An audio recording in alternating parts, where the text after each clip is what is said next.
Unloading na mga kabisyo. Ito na yung mga 10 stud natin. Mga ito, huwag muna tabunan. Pakita ko lang yung design na to. Bilog-bilog naman siya. Iba-iba kasi yung design.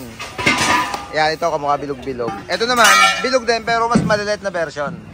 Maliit. At Sir Adelbert, ito na yung pinatabi mo. Kakaiba naman ang design itong isang to. Yan, dito yan, dito. Diyan mo isama yan.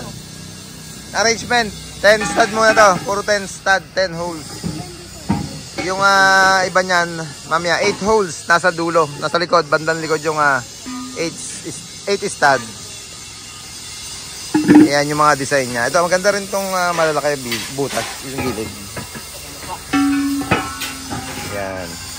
17.5 na steel, marami rin tayo dito available. Mga Japan surplus din. Ayan, puro 17.5 na steel.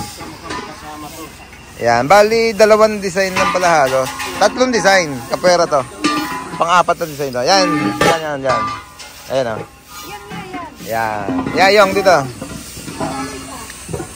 Yan. Pag kailangan nyo ng mags aluminum, pan 10 stud at 8 stud. Ang dami nating available dito sa Baluarte natin. Ulitin ko, Sir Adelbert, ito na. Yung pinatabi mong mags na ibang design. Sisilipin daw muna ng Sir Adelbert. Topi yan, topi. Na 22.5 by 8.25 yung lapad niya. Puro 825 karamihan dito. Ayusin lang namin mga kabisyo at tawag lang kayo sa number na naka-press sa screen natin kung kailangan nyo ng aluminum mags. Pwede natin papingin yung one side niya. Wari, pangharap yung kailangan nyo. Papingin natin one side. Kung panlikod naman, papingin natin yung panloob.